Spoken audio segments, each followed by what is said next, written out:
پیارے پیارے عزیز دوستو، السلام علیکم ورحمۃ اللہ تعالی وبرکاتہ۔ محترم سامعین اکرام، اگر آپ حضرات اپنے دشمنوں سے تنگ آ گئے، آپ کے دشمنوں نے آپ کی ناک میں دم کر رکھا ہے، آپ کے دشمنوں نے آپ کا جینا حرام کر رکھا ہے، آپ کے دشمن آپ کو ہر جگہ ذلیل و خوار کرنا چاہتے ہیں، آپ کے دشمن آپ کو نقصان پہنچانا چاہتے ہیں، آپ کو تکلیف پہنچانا چاہتے ہیں، آپ کے دشمن آپ کے کاروبار میں بندشیں لگانا چاہتے ہیں یا آپ کے اوپر جادو کروانا چاہتے ہیں، تو آپ حضرات اس وظیفے کو کر لیں، پھر اس کے بعد میں دیکھیں گے کہ آپ کے دشمن تباہ و برباد ہو جائیں گے، ناک رگڑ رگڑ کے مر جائیں گے، لیکن آپ کے اوپر کسی طرح کا کوئی جادو نہیں کروا سکیں گے، آپ کو کسی طرح کی کوئی تکلیف نہیں پہنچا سکیں گے، آپ کو کسی طرح کا کوئی نقصان نہیں پہنچا سکیں گے۔ پیارے عزیز دوستو، آج کے اس دور میں بہت ہی کم لوگ ہوں گے جن کا کوئی دشمن نہ ہو، جن سے کوئی حسد کرنے والا نہ ہو، جن سے کوئی جلنے والا نہ ہو، اور کمال کی بات یہ ہے، یہ حسد کرنے والے، یہ جلنے والے ہمارے اپنے ہی ہوتے ہیں جو ہم سے حسد کرتے ہیں، ہماری ترقی کو دیکھ کر، ہماری بلندیوں کو دیکھ کر ہم سے حسد کرنے لگتے ہیں، دشمنی نکالنے لگتے ہیں، پھر یہ ہمارے کاروبار میں جادو کرواتے ہیں، ہمیں اور ہمارے بچوں کو بیمار کرنے کے لیے طرح طرح کے تعویذ گنڈے کراتے ہیں، کالے جادو کراتے ہیں، ہمارے گھر میں لڑائی جھگڑے کروا دیتے ہیں۔ تو پیارے عزیز دوستو، ان تمام پریشانیوں سے، مصیبتوں سے، تکلیفوں سے نجات پانے کے لیے،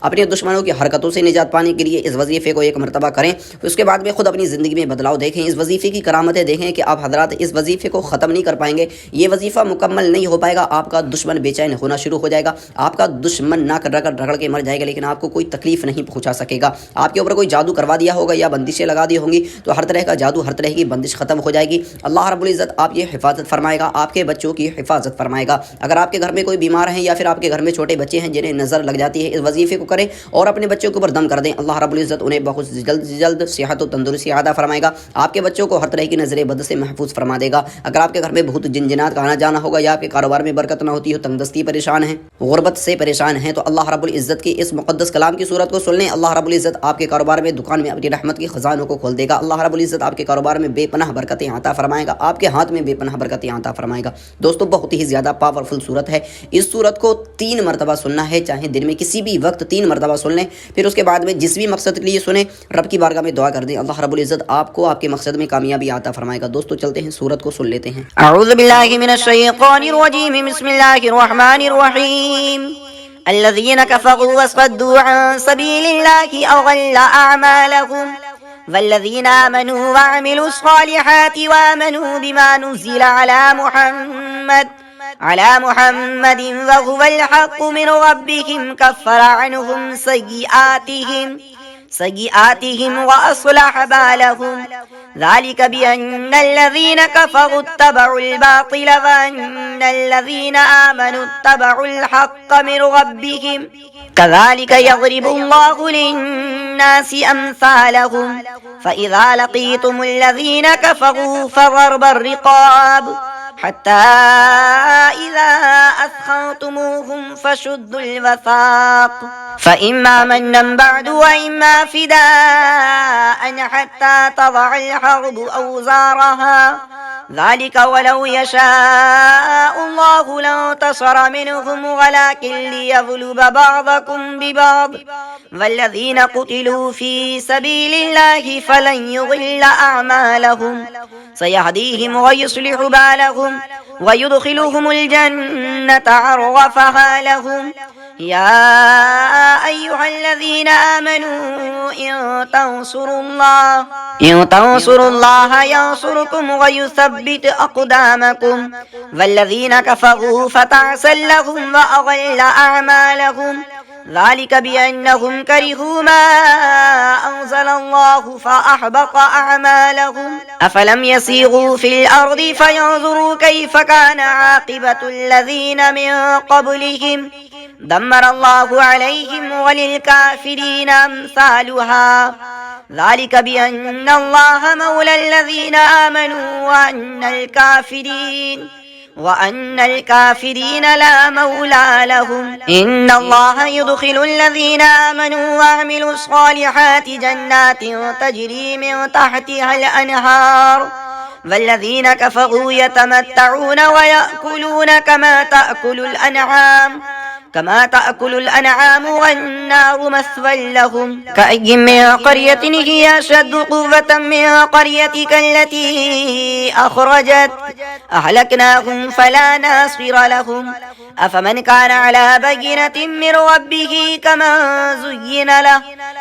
زين له سوء عمله واتبعوا أهواءهم مثل الجنة التي وعد المتقون فيها أنهار من ماء غير آسن وأنهار من لبن لم يتغير طعمه وأنهار من خمر لذة للشاربين وأنهار من عسل مصفى ولهم فيها من كل الثمرات ومغفرة من ربهم كمن هو خالد في النار وسقوا ماء حميما فقطع أمعاءهم ومنهم من يستمع إليك حتى إذا خرجوا من عندك قالوا للذين أوتوا العلم ماذا قال آنفا أولئك الذين تبع الله على قلوبهم واتبعوا أهواءهم والذين اهتدوا زادهم هدى وآتاهم تقواهم فهل ينظرون إلا الساعة أن تأتيهم بغتة فقد جاء أشراطها فأنى لهم إذا جاءتهم ذكراهم فاعلم أنه لا إله إلا الله واستغفر لذنبك وللمؤمنين والمؤمنات والله يعلم متقلبكم ومثواكم ويقول الذين آمنوا لولا نزلت سورة فإذا أنزلت سورة محكمة وذكر فيها القتال رأيت الذين في قلوبهم مرض ينظرون إليك نظر المغشي عليه من الموت فأولى لهم طاعة وقول معروف فإذا عزم الأمر فلو صدقوا الله لكان خيرا لهم فهل عسيتم إن توليتم أن تفسدوا في الأرض وتقطعوا أرحامكم أولئك الذين لعنهم الله فأصمهم وأعمى أبصارهم أفلا يتدبرون القرآن أم على قلوب أقفالها إن الذين ارتدوا على أدبارهم من بعد ما تبين لهم الهدى الشيطان سول لهم وأملى لهم ذلك بأنهم قالوا للذين كرهوا ما نزل الله سنطيعكم في بعض الأمر والله يعلم إسرارهم فكيف إذا توفتهم الملائكة يضربون وجوههم وأدبارهم ذلك بأنهم اتبعوا ما أسخط الله وكرهوا رضوانه فأحبط أعمالهم أم حسب الذين في قلوبهم مرض أن لن يخرج الله أضغانهم ولو نشاء لأريناكهم فلعرفتهم بسيماهم ولتعرفنهم في لحن القول والله يعلم أعمالكم ولنبلونكم حتى نعلم المجاهدين منكم والصابرين ونبلو أخباركم إن الذين كفروا واصطدوا عن سبيل الله وشاقوا الرسول من بعد ما تبين لهم الهدى لن يضروا الله شيئا وسيحبط أعمالهم يا أيها الذين آمنوا أطيعوا الله وأطيعوا الرسول ولا تبطلوا أعمالكم إن الذين كفروا واصطدوا عن